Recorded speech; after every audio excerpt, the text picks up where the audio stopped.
the combination of these two, this is what allows you to be that ultimate asset manager to your clients that can help your clients optimize their portfolio and generate more cash flow. But on the other hand, help them make more money by expanding their portfolio, buying more properties and growing it. Welcome, everybody, to the DoorGrow Show. I'm Jason Hull, the founder and CEO of DoorGrow. We are the world's leading and most comprehensive coaching and consulting firm for long-term residential property management entrepreneurs. For over a decade and a half, we have brought innovative strategies and optimization to the property management industry. At DoorGrow, we have spoken to thousands of property management business owners, coached, consulted, and cleaned up hundreds of businesses, helping them add doors, improve pricing, increase profits, simplify operations, and build and replace teams. We are like bar rescue for property managers. In fact, we have cleaned up and rebranded over 300 businesses, and we run the leading property management mastermind with more video testimonials and reviews than any other coach or consultant in the industry. At DoorGrow, we believe that good property managers can change the world, and that property management is the ultimate high-trust gateway to real estate deals, relationships, and residual income. At DoorGrow, we are on a mission to transform property management business owners and their businesses. We want to transform the industry, eliminate the BS, build awareness, change perception, expand the market, and help the best property management entrepreneurs win. Now, let's get into the show. All right, so today I'm hanging out with Lior. How do you say your last name? Abramovich? Abramovich. Man, I butchered that one. All right, so with Blanket, he's repping it on a t-shirt if you're seeing the video version of this. And so, Lior, we've had several calls hanging out, and you're just a really cool guy, and we've really enjoyed hanging out. Yeah, we've really enjoyed hanging out. He's giving me a heart shape with his hand listening. But I haven't had you on the podcast yet, have I? Sure, this is the first time. Yeah, that's so odd to me. Usually people start by doing the podcast with me, and so we're doing the reverse. And you're a sponsor at DoorGrow Live, our conference coming up. Thank you. And we're really excited to have you there. One of our vendors said it's the only conference he still attends now. That's it. He's like, it's the one I get the most value from learning, and the other ones just aren't worth the, paying to go be a vendor there. And I'm like, okay, cool. So hopefully you get some benefit from doing that as well. So I'm excited, Lior, to expose people to Blanket, because I think it's very complementary to our vision and what we do at DoorGrow in helping grow property managers.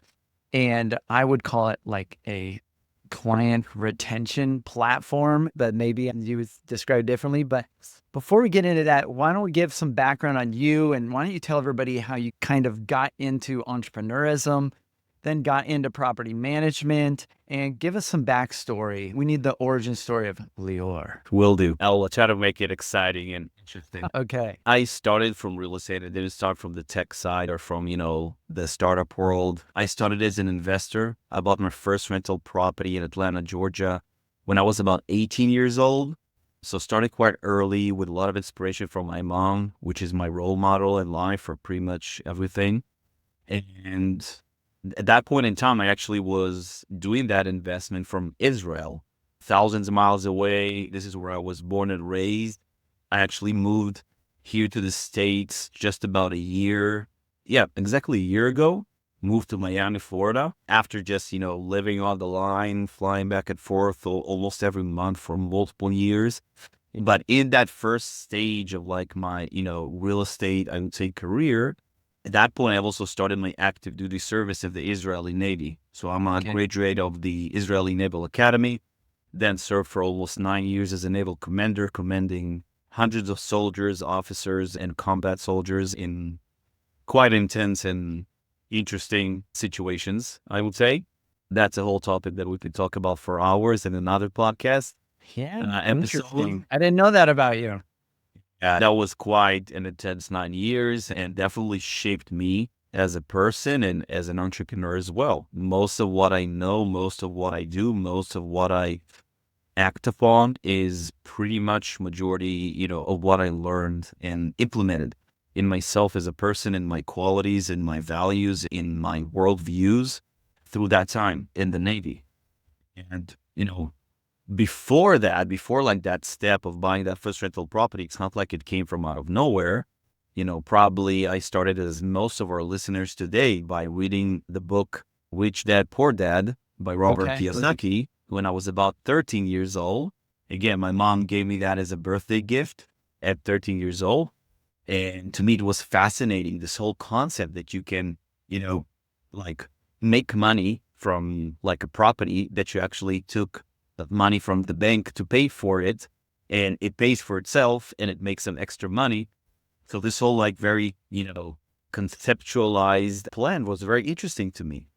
And I said, like, this is something I would like to do at some capacity in my life, especially because the fact I was born for a family of immigrants. My entire family came from Ukraine to Israel. So we didn't have, a very good financial, let's say position in life as most immigrants do. And my grandparents don't have, today also a pension plan or that's how we call it in Israel. And here we call it 401k. So they don't have that. And to me, real estate was always a way to take care of my loved ones, to take care of my grandparents, to be able to at least give them one rental property that can enable them stable and, I would say, secure financial retirement, and just really retire with dignity, retire safely. Yeah. That was like the big why behind everything I'm doing. So quick, fast forward 9 years in the Navy, kept doing real estate throughout that time, helped a lot of my fellow naval officers to buy properties in the United States, Okay. and then started working for a big investment firm in the United States that was doing build to rent before build to rent was a thing. Today, people are talking about build to rent as with this cool name, but back then we just called it new construction, for investors. So we were one of the largest operators in the Southeast. We were one of the largest operators specifically in Georgia and Alabama. And I started there as their head of acquisitions, quickly promoted to vice president of business development, overseeing our entire operation from due diligence, meaning land acquisition, development, and then, disposition and sales and marketing.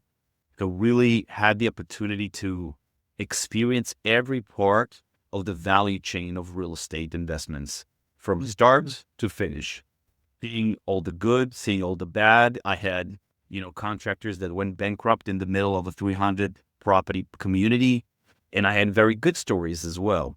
But that whole period of time of me working there for almost 3 years was the best school I ever got to really, operate as an operator and manage an operation of hundreds of millions of dollars. Because in that time alone, I personally oversaw about $200 million worth of acquisitions and worked directly with over 1,000 individual investors, mainly mom and pop investors, like most of, the clients of most of our listeners today. And the unique thing about it, and this is where Blanket sort of like starts to form up as an idea, the unique thing about my position in that company was that it had a very interesting model where all the clients that we sold properties to, which were clients, by the way, all over the world, we worked with buyers from Israel, Canada, Russia, China, Australia, like everywhere. That was one of our, major, I would say, efficiencies, which we were working with a lot of foreign investors, and we were one of the biggest drivers of that. So we've seen pretty much everything. And every one of those clients that we actually sold the property to, we kept managing the relationship with them instead of the property manager. So think of that company as like an investor relations arm, right? Where you refer that client after we sell a property to a property manager partner that we worked with, and we worked with a lot of folks. And then that property manager is not talking with that owner. No headaches, no nothing. We are managing that owner. So every time the owner has a question, he sends that to us. And if we need, we escalate that to the property manager. If the property manager wants to convey something, he escalates that. So like he gives it to us and we pass it on to the owner. But the whole notion was that we will be their asset manager. This whole thing enabled me to see all the things that work and all the things that don't work when it comes to owner relationships, and how property managers manage their owner relationships, especially with the things that are missing, which is what owners expect and what property managers don't provide, which leads in many cases to churn. And that churn problem that today is pretty much the same as it has been 10 years ago, which is almost 25 to 30% annually. That's the average in the industry today in terms of how many properties we're losing today as property managers. So in that aspect, like you think to yourself, okay, what's causing that?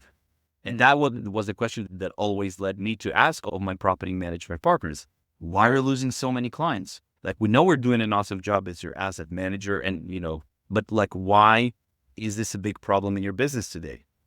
And a lot of it was always due to owner sales or to owner experience, which we were solving a lot for because we were taking care of those owners. So every time they wanted to sell a property, they told us and we were able to sell it inside the other, the network of property owners and clients. And also so when if they somebody wanted to sell a property that was a client, you would be able to turn around and sell to one of your other clients so that you continued to keep the property, which is awesome, which is a no-brainer. And I'm sure a lot of property managers like say that would be the ideal. That'd be great if I can do the sales, get those commissions, and still be able to keep the property in my portfolio. That would be really great. Exactly. Blanket helps do this, right? Yeah, we'll get to Blanket in a second, but that was. I have a question before we continue. You mentioned being in the military and being in the Navy and being Navy commander. I didn't know this about you. So what do you feel like that did to change you? How do you feel like you would be different if you hadn't have gone through that? It will be pretty much everything that I know and everything that I do. But if I were to pick a few, I would say main things that were changed in how I view the world and how I operate. Number one is being more rational than emotional, pretty much about everything. My mom even jokes all the time. She says I'm like a robot. Like, I'm not driven by emotions at all. And that is one of the things that you have to sort of develop yourself into when you're dealing with life-threatening, situations. You have to be rational. You have to be very robotic, very technical. And that is one of the most important skills that really allows me to face difficult, decisions in life, especially in business, without taking them personally. And, as business. I love that idea. One of my favorite books lately is this book by a guy named Jer, this philosopher, and it's called The Wall Speaks. And it's all about building a masculine frame, and it's being less emotional, displaying less emotion, and how that earns you respect and how that makes people around you, especially women, feel safer and everything else. And this is something that just if you are in very challenging situations like war, military, whatever, like you learn this naturally. It's just, it hardwires it into you. And Exactly. over emotionality is going to make a lot more sense. It's much more rational. So yeah, I think it's a great principle. I would say even more than that, because probably, the first thing that comes to mind when you hear that is like, oh, I don't want to be, a cold person or a very, empathetic person, or like someone who doesn't, acknowledge others' people's feelings, etc. Sure. I say on the contrary, when you are very rational and you're not clouded by emotions, you are emotionally available to express emotion, to express care, to express, concern about the other person in front of you, because you're not all centered in what you're feeling right now because something is, bothering you and you're like all into that. Instead, you are able to look at the other person in front of you and think how they're feeling. Think what, what can help them feel better. So that when you are rational and you're not driven by emotions, that actually allows you to be a lot more, empathetic and kind and caring, because you're not centered on what you're feeling and what you're experiencing. Then you can really be thinking about the other person. Yeah, I love that. I think in order to reach that space, like it talks about in The Wall Speaks, we have to get out of this mode of trying to please everybody and trying to please others. And so when we're so concerned about how everyone feels about us and we're too concerned about emotion, then we're trying to please everybody. So I love this idea, this first point of rationale over emotion. This is super important in business. And I love the idea that it actually enables you to be a better leader, to be able to take in and take into account other people's emotions and to see things from their perspective, because that's a more rational viewpoint than getting overly, steeped in your own emotion, and which blinds you to what others are feeling and what others are experiencing. So you said that's number one. So I'm guessing there's a number two. There are a lot more, but we'll keep to we'll take to the big ones. The Yeah. second thing is this very strong belief, I would say more of a religious belief, that there are no failures in life. There are only challenges. Every challenge is an opportunity for success. Love it. That whole perspective, well, it takes time to really live by it. But once you live by it, you don't have stress. You don't worry about stuff.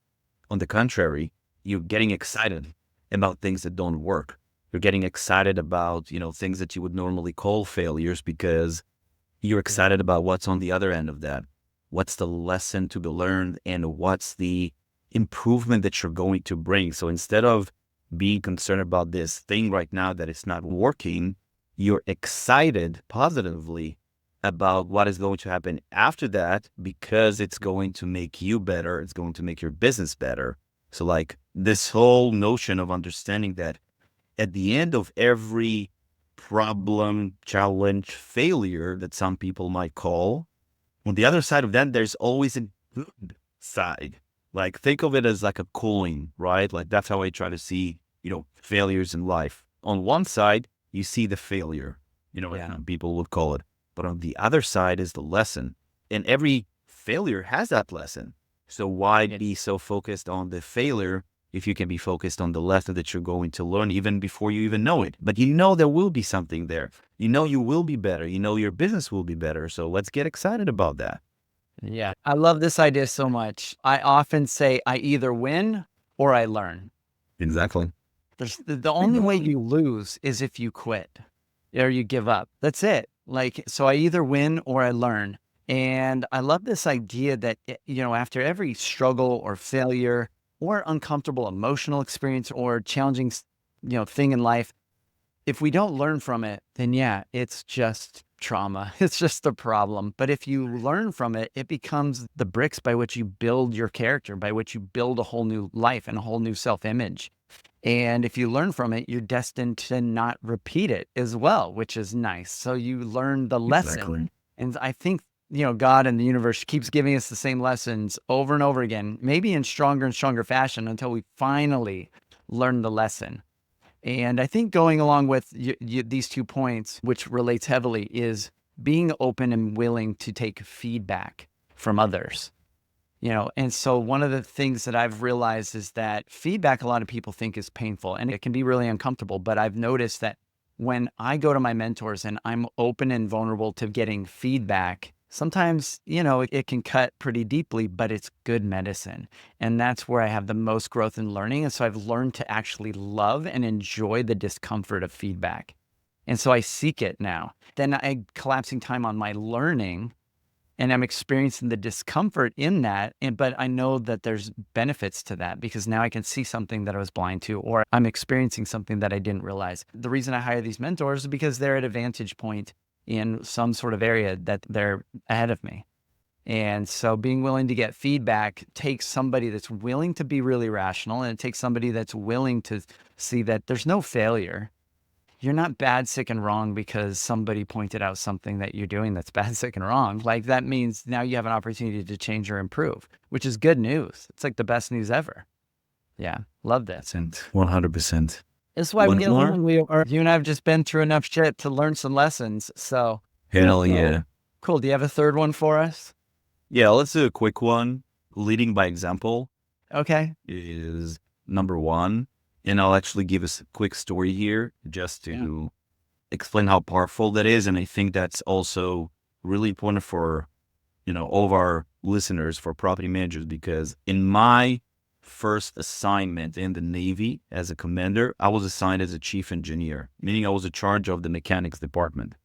These are all the folks that are working the hardest. Like think of them as like your maintenance, contractors. These are the folks who are going and fixing plumbing, fixing AC systems and like heating systems, like getting really dirty, like crawling underneath engines filled with like gasoline and stuff. It's like the hardest job. Worst jobs. Yes, It's like Mike Rose show Dirty Jobs. Yeah. I don't want to be too explicit and vivid, but you're dealing with like pipes of like things that, Sure, we use for other things. Which stuff, who knows? Yeah, okay. Exactly. It's bad. It's bad. Yeah. So anyways, so on when I was first assigned as the chief engineer, so the chief engineer in the ship is like the second to the commander. Like if something happens to the commander of the ship, I'm taking command. So, you have your respect and your sort of like honor just with the title. Yeah. It comes with it. And you can walk around like, like a peacock, very proud of yourself. And, I'm the boss, I'm the big man or whatever. Yeah. Or you can do some other things. And for example, what I did on the first day of me getting, on board the ship and, getting the role and getting command of the ship. So the first thing that I did was like every day we have like an hour at the end of the day that we're cleaning the entire ship. And part of cleaning the ship is also for the mechanics department is getting below the engines that run the ship and cleaning all the oil residue that builds up there. So you have to literally, take a lot of like cloths and sheets and just like dive into the oil and just push it out. Like you get out black, completely Yeah. black. And normally the ones who are doing it are the youngest, mechanics and the youngest soldiers on the ship because it's like, it's a newbie. Priority, and they're new, and you give them the worst job. They get the shit job. Exactly. So what I did, I went and got beneath the engines myself. Yeah. And it became a show. All the soldiers came to watch. Oh man, the chief got it beneath the engines. He's crazy. What is he doing? It was a shock, but nobody forgot that. Like my soldiers up until today were like Love it. best friends or like my little brothers. They remember this until today. This little thing that I never done after that again, by the way. I did it once. Yeah. But they never forget. And that sets so many examples in terms of what I expect from them in terms of ownership, and values and teamwork and not being afraid to take on, jobs that are like beneath me or whatever. That was such a powerful message without me even saying a word. Yeah. Think of yourself as a property manager, like what things you can do like that you need to do only once maybe in your life, and show your employees that you're not afraid to get dirty and do the hard work and really show them that nobody should be feeling that something is beneath them or like it's not, to their level or whatever. Like if you are doing that, like who am I to, raise any objections of doing something like I'm the company owner? And if the company owner is doing that, I better do that right. So Yeah, that's a great story, great example. It's a great display of leadership. There's a really good book kind of about this principle called The Motive by Patrick Lencioni. And in it, he talks about how there's two types of CEOs. And there's the CEOs that think because of their position, everybody owes them everything, they're king, they deserve everything. And they end up having organizations that have a lack of ownership, a lack of accountability, and a lot of problems because they think they're superior to everybody else. And then there's the CEOs that have the right motive and they understand that they have the worst job in the company because their job is to do anything that's not working and to step in anywhere that there's a problem. And they need to be willing to, like you talked about, get dirty and start like help out at the bottom if that's what the business needs to get clarity or to fix things or to figure it out. And so being able to display that is a powerful thing. Like it reminds me the other day, I'm training some setters right now to do some cold calls for us, do some outreach to property managers because we're like the best kept secret in property management. Not a lot of people have heard of DoorGrow still. And so we're having them do some outreach and they're like, oh, it's really hard. I don't know how to deal with gatekeepers and all this. And you like the subtext is, Jason, you don't understand. This is difficult. So I'm like, cool, let me do it right now. And I picked up the phone and they were watching me on Zoom and I'm cold calling and doing it. And the second call I got, first was a voicemail. I'm like, here's how to leave a voicemail to get them to call you back. And then the second call was a receptionist. And I connected with her. I made her laugh. I got info from her about the business owners, what their challenges are. Oh, there's two business owners? Okay, cool. And I got all this information about how many doors they have, everything about the business because I was nice to the receptionist and treated her like a person. And she was helping me out. She wouldn't give me their cell phone numbers, but I got everything else I needed so we could call back. And I'm like, cool. Did you see how that went? And they were like, well, it's really cool. So yeah, when we're willing to step in and show them how to do something, it can break some of their preconceived ideas, their perceptions. And so, yeah, they see a leader and they're like, oh, well, the leader can do this and the leader can do this well. Because if everybody underneath you is like, yeah, but he's never done this hard stuff or he hasn't done this. And they're like, there's always that story. Well, he's at that worst job. Like he was pushing. They're like, what? Yeah. First day. I mean, it speaks volumes of character and it makes your leadership much easier. That's kind of the equivalent of people say, if you get thrown in prison, go fight the biggest guy there or something like this, right? And that was the most challenging thing that nobody thought you would do. And you went and did it. And so, yeah, you earned respect, and, leadership has to be born out of respect. So these are great principles. This was valuable in the podcast alone. So let's move on to getting into Blanket. And I think this is a game changer. I think every property management business owner should be using Blanket, every single one. It's an absolute no-brainer. It helps them retain their clients, retain the properties. So basically keeping their portfolio, even if the owners are leaving, and it gives them access to a network of investors. And there's just so many benefits. So I'll let you tell everybody about it because you probably know a little bit more than I do. Sure thing. I'll actually I don't really have, the whole spiel and the features and what we provide and whatever. But I think if we already started on such a inspiring, I would say, note to this episode, I'll start with the why. With why we're doing what we're doing, because I think it's important. And I think we're not doing a good job maybe at explaining the why enough in pretty much everyone. Yeah, people don't buy what you do, Simon Sinek says. They buy why you do it. So exactly. Let's get into the why behind Blanket. Why does Blanket exist? The overarching premise is that today there is a very big, I would say, failure or gap in the market, in our single family rental market. When you look at other asset classes, when you look at commercial, when you look at, multifamily, industrial, office, any investors in those asset classes have an investment manager, a professional investment manager that provides them, quarterly, reports, provides them with strategy sessions about their next capital, allocation, about their disposition. Yeah, they have someone to guide them in a very professional way to their goals and to match their needs. The only asset class that does not have the function of an investment manager is single family.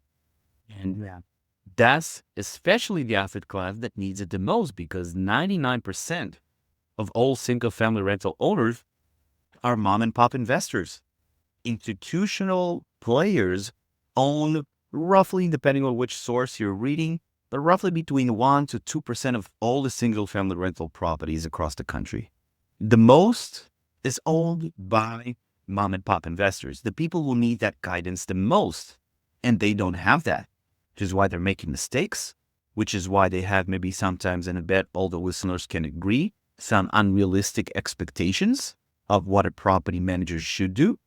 And that creates a big gap that the only one losing, or not the only one, but like the two people that are losing from the situation, that mom and pop owner and us, the property manager, because we then lose a lot of clients. And it's sort of like this identity crisis where we as property managers are perceived as service providers, as rent collectors, as toilet fixers, but we are held accountable as if we're the investment managers. Like, why am I losing so much money on this property? It's all you. It's all about you. You didn't, collect the rent. You didn't rent it on time. Why it's vacant? Like, with all due respect, you are the one who bought this property. You bought it in this problematic area. You bought a very old property that never replaced the roof, never replaced the AC, and it's in very bad shape in a very bad neighborhood. Like, there is a limit to what I could do for you at the end of the day. But the problem is that we, as property managers, we're stuck in this middle where we are held accountable as if we're their investment manager, but we're perceived as just a service provider, which is the most difficult position to be at. Now, how does that connect to our why? When I started doing real estate again, remember that, like, my personal why, my grandparents, right? Yeah. I wanted to build a real estate portfolio that will allow me to give them at least one property from which they can live off, to act as their pension, sort of like plan. And as more as I grew up in this industry as an operator, as sort of like a property manager without all the headaches of operation, just acting as the owner relationship manager, I understood that if there was a platform, back then when I was just dreaming about it, if there was a platform that will empower the property manager to become investment managers for their clients, I know that my parents and my loved ones can be in good hands. Because if those property managers that manage my grandparents' homes can tell them what to do based on, what's happening with the property, when should they renovate, maybe when should they sell, when should they refinance and cash out, or maybe when should they buy another property, or any other question that is sort of like surrounding the investment life cycle or the investment journey, right? I know that the sort of like goal of retiring financially safe can be handled because there is no one else who will take care of that. The agent who maybe, sold them that property, he has no vested interest in the long term. During the transaction, he's done out. The lender, he got the origination fees, he secured the loan, he's out the window. And they're done. Nobody besides the property manager has a long-term vested interest in the well-being of the property owner. So for us, this is what motivates our entire team. We understand that if we'll be able to empower our partners, our property managers, into investment managers, we will take care of our loved ones. We will make sure that they will be in good hands. And this is the why, because there is a gap that only property managers can fill. And this is that gap of a missing investment manager for the investors that are the least experienced, that need the guidance the most. This is what we wake up for. This is what we work for. This is everything that, leads in every decision making intersection or like point in a company's life cycle. Yeah, I love it. This is why we come to leaders. This is why people come to a property manager. They're looking for leadership. They're looking for guidance. And when you're at that peak of customer satisfaction, customer service, that's where you are an advice giver, where you're giving advice. Not just like the title of this episode is From Rent Collector to Asset Manager. And the idea is if you can go from just being somebody that keeps the rent coming to helping them manage the asset, you are already head and shoulders above other management companies. So if you can present yourself as an asset manager, and I've had a podcast episode with a client who's very good at doing this. He is able to assess their property. We have this really cool tool called the ROI calculator. He'll help show them whether it's performing properly, what the long-term benefits are, what the tax benefits are. And so he can help them assess the property, and they already just view him as an expert instead of wanting to work with any other management company. So a lot of you feel like you're competing with other management companies because you're doing cold lead marketing stuff that probably doesn't work very well. And if you're doing that, reach out to DoorGrow. We'll help you fix that problem. But there's plenty of business out there. There's no scarcity. But if you do feel like you're competing with other companies, one way to set yourself head and shoulders above the rest is to no longer be a property manager that just collects rent and coordinates maintenance, but to be an asset or portfolio manager for this investor. So how does Blanket help with this? I think we nailed it. We are right on point. And I love it. I mean, everyone needs to realize this is the motivator. This is the reason, because property managers, if you want to have an easier time closing deals, you want to retain clients, keep clients trusting you. And if clients trust you as an asset manager, they're way more hands off. They don't try to manage the manager. They stop trying to micromanage you because they look at you as the advice giver and as the advisor instead of thinking, this is just somebody that works for me that I now need to manage and make sure they're not stealing from me, and they do it my way. Exactly. So we are really tackling this mission from two angles. The understanding here is that, as you said, if you're acting as a trusted advisor, if you're acting as an asset manager and your clients appreciate you as one, you will have less churn and you will grow a lot faster. So when we're thinking about these two, functions of your business, on the one hand, churn, and on the other hand, growth. These two things always go together in property management. Why? Because, If we're And looking at let's the average, explain churn real quick because some people, this is a new term for them. They're like, what does this mean, churning? So churn means you're losing business, you're losing clients. They're churning out. So this is the rate at which you're losing clients every year. exactly, exactly. It's how many doors you lost, technically. We get no matter what the reason, but like you lost a door, that's churn. So in property management, there is a very unique and frustrating thing is that you always have churn. You can never lower it to zero. Why? Because life happens. You might have a client that's super, super happy with what you're providing. He loves you. He loves the relationship. He loves the service. He's getting everything from you. But suddenly life happened and he needs the money. He needs to sell that property, unfortunately. It has nothing to do with your performance. It's just his life. So that property is going to be sold and you're going to lose it. So you'll have churn. So in property management, there always be churn. And it's something we have to accept. So that means if you can't, really lower churn to zero, that means you always have to have a growth strategy to offset the doors that you're still going to lose. So growth and churn or the opposite of churn, which is retention. Okay. Growth and retention in property management have to work together always at all times. On the one hand, if we're like, imagine a bucket of water and your task is to keep it whole and you have a hole at the bottom. So it's leaky. Okay. So you always have to work on closing that leak, but you always have to keep pouring more water to keep it at the same level. That's pretty much the secret. That's how Blanket is built. We have two packages, one called Retain and the other called Grow. Very simple, not too complicated on that front.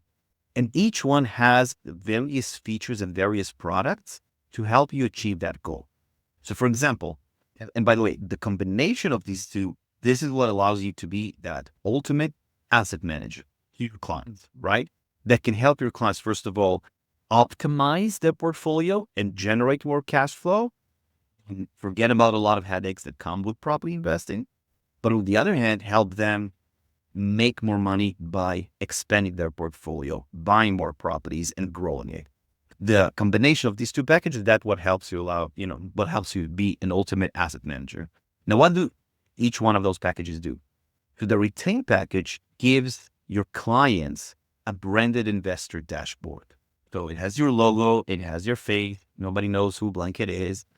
And that investor dashboard gives your clients real-time performance metrics. It allows them to see how their properties are really doing through an integration with their property management software and through pulling a lot of data from title companies, public county records, and national data providers that allow them to really see every property-related transaction in real time, from their mortgage payments, their property taxes, their insurance, their HOA, and everything that you're checking as well in your property management software. That way they can see exactly what's their net cash flow every month. They can see their property's value and how much it appreciated this month. And they can also see how much equity they have in their home so that whenever it's time for them to take the next step, they can quickly press on the cash out button and refinance and extract the equity that they have in those proceeds and buy another property with that. So that's part of the Retain package that is owner facing. All the rest of the features are property manager facing, meaning your team is going to use them.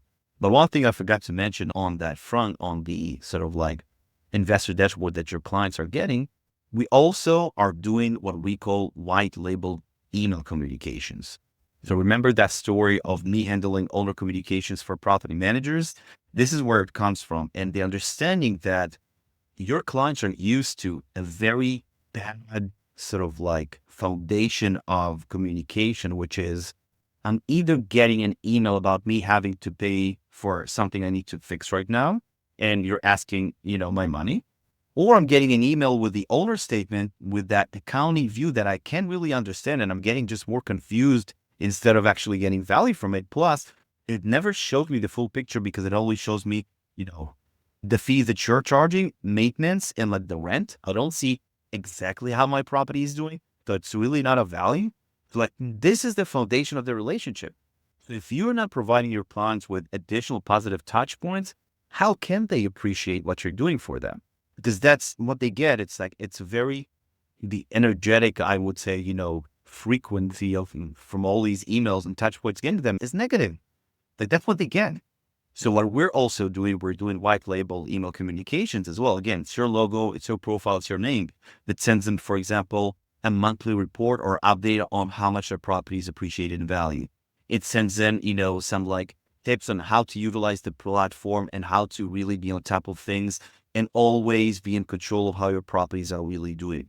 A lot of these things that are just like it's automated. You don't have to do anything. So like it just gives them more transparency and feeling of I'm in control, right? Like I'm in control. I know how things are doing. Like, and if there's something I Which can do, reduces their anxiety. The number one reason owners are constantly calling you, being interruptive, trying to micromanage you is because they are anxious. And if you reduce their anxiety by increasing their awareness and their trust in you, it's a no-brainer. It's going to lower your operational costs dramatically. Exactly. So that's on the owner-facing side of things in the retain package. The team-facing sort of like tools, they provide you two main things. There are two products within the retain package that your team is going to use. One is our portfolio manager. Think of it as like an asset management dashboard. And the other one is our AI risk manager. So this one, think of it as like your churn, mitigator. And each one of them provides you two aspects of the same owner. The asset management dashboard shows you the health of every owner's property. The churn manager or the risk manager shows you the risk of every property of churning. So the asset management dashboard will show so the risk of them, like how likely they are to maybe start paying attention to maybe selling it, things like that. Just leaving, the risk of them leaving. So let's maybe start with that because that's really, one of the coolest products that we have. So the AI churn manager technically shows you the churn risk of every owner. Okay. Pretty much the risk of every owner from leaving you with AI, which takes in a lot of data from the communications with that owner to the property performance of that owner. Everything that goes into whatever is related to that owner is taken into account. And then it shows you the risk, but it also shows you the client value of that owner, meaning how much revenue this owner is generating your company. Because we're integrated into your property management software, we know the revenue per unit of every property. So we can tell you how much every owner is worth for you.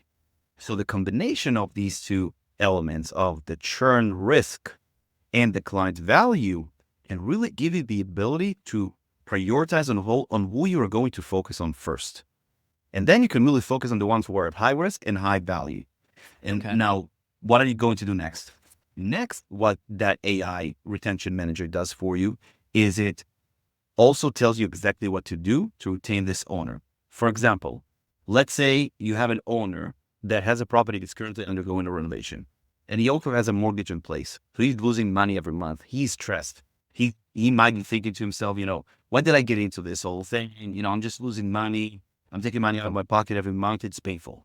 So the AI will notice that and tell you something like, hey, because A, B, C, D, what you should do is send this owner a link to his performance, which is one of like the features we have in that investor dashboard is like the forward-looking performance of this property, right? Send him a link to his performance so he can see that he should hold on to this property and not sell it, right? Because he's going to make a lot of money.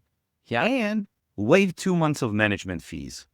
And again, those fees wouldn't cover for the losses, right? But it would show the owner how committed you are to his financial well-being. So those are the things that the AI can tell you to do based on the retention policy that you will set in the beginning by answering questions that the AI will ask you to understand how you're thinking, what's your approach to retention. And lastly, when you'll see that recommendation, it will also draft you an email or a phone call script with your tone of voice. So all you have to do is like literally hit send or just call them in with the script. So that's what the AI retention manager does for you. Okay, cool. And the asset management, dashboard, which is that portfolio manager, that shows you just the overall performance of all your properties. And it can show you, for example, which properties are underperforming, meaning which properties are in negative cash flow position, so that you can reach out to these owners and tell them something like, hey, Jason, I see that this property is really not doing well. We tried this, we tried that, we tried this. Why not think of 1031 exchanging this property. Let's change it to a better property, one that wouldn't have all these headaches that we're going through. Two, it will be able to yield higher cash flow for you because we'll be able to charge a higher rent, property in better conditions, so less expenses. And three, maybe even this will be a property in a better location, so more appreciation potential, right? So like 3 wins for you, Mr. Owner. And to me, 2 wins because I'm getting the commissions, maybe from both sides, right? Plus, I'm getting a new door that might have a higher revenue per unit.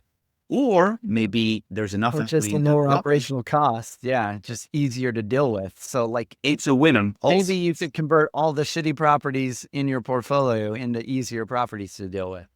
And that's the thing I always tell to all of our clients. Think of this as like your blueprint to building the portfolio of your dreams, because it shows you which properties are underperforming. It shows you which properties have a high maintenance to income ratio. So you can see which owners are really spending a lot of money on maintenance compared to how much money they're making in rent. And by the way, for example, if you have a maintenance division or you're charging markups on renovation, those properties are an additional revenue stream that you can now reach out to all those owners and tell them, hey, Jason, like we're spending a lot of money on maintenance in the past couple of years. Let's think about, reinvesting some of that cash flow and, improving the property's condition, which is, revenue for your company as well.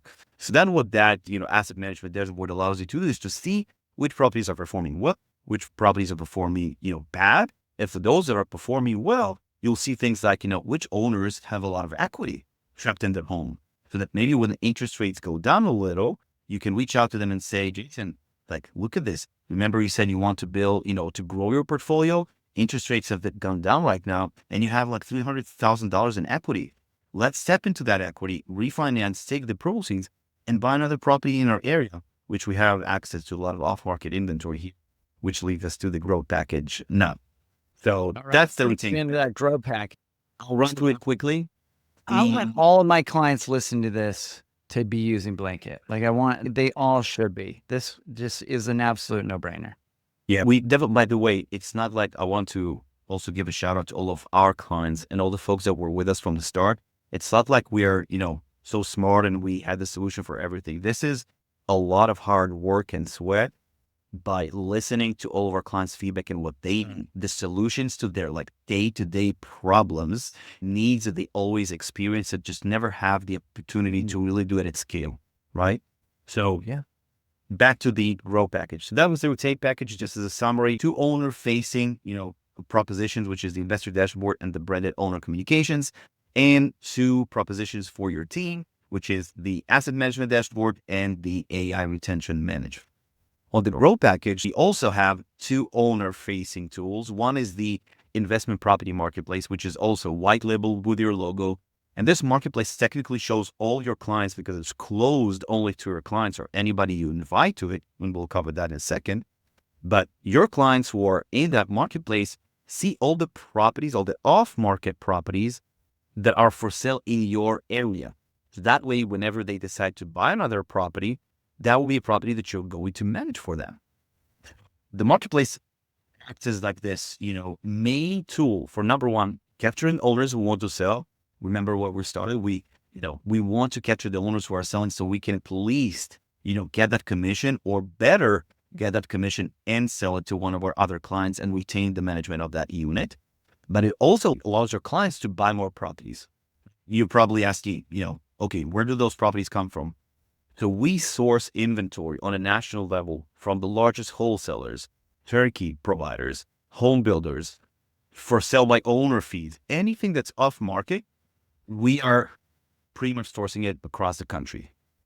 Blanket using investors that they can list their properties in this as well?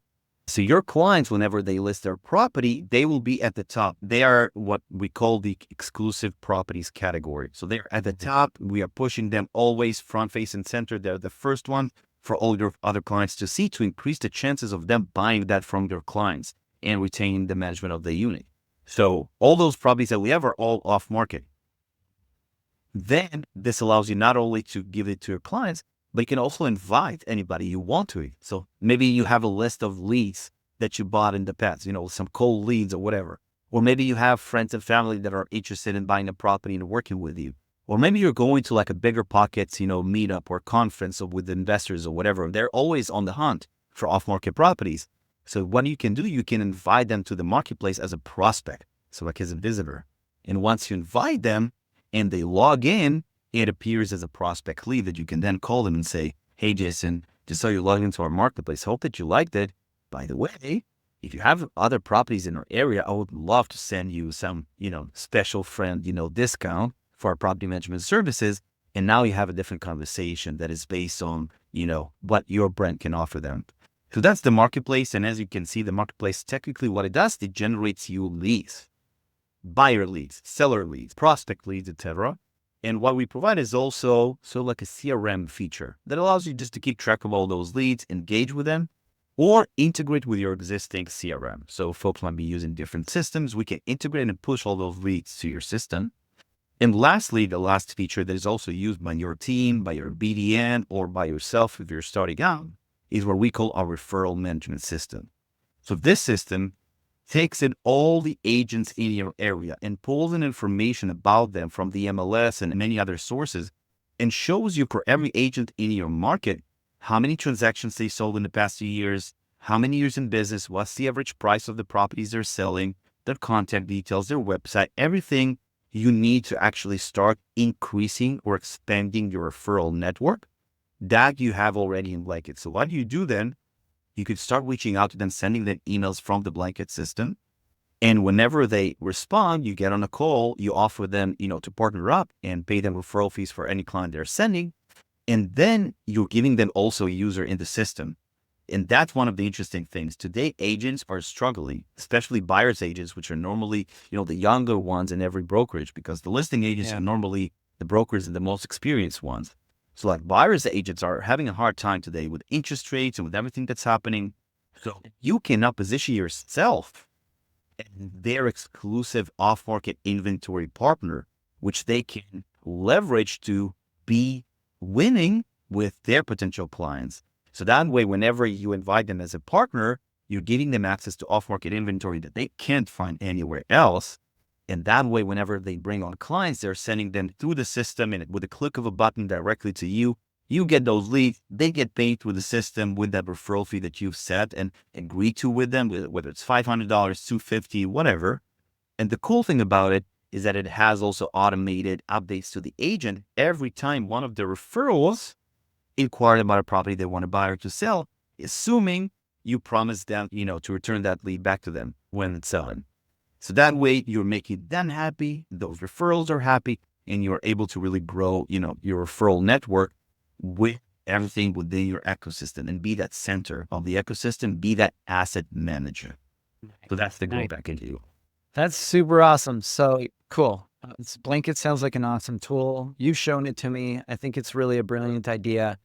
I think every property manager should be using it. It's a no-brainer. How do people get started with you? How do people get in touch?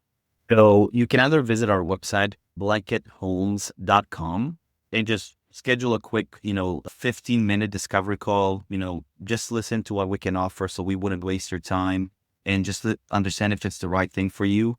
And then you can either just, send me a LinkedIn message, send me a DM, pretty much on every social media platform. I'm not really responding very fast, and we could just get on a call. And I also invite anybody that wants to just, even if they're not interested in Blanket, right? Like if you're thinking to yourself, maybe it's too much for me, maybe it's too expensive, I don't have the bandwidth right now, but you want to brainstorm about, how to be more investor, investment manager mindset, so like guided property manager, how to be more of an asset manager.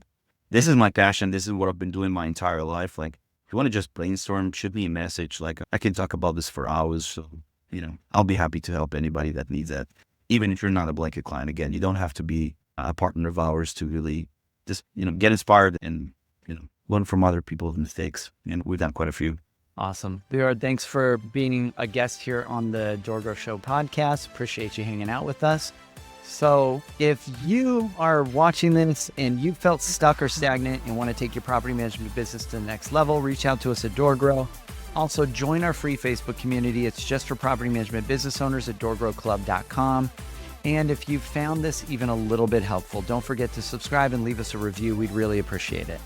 Till next time, remember the slowest path to growth is to do it alone. So let's grow together. Bye, everyone.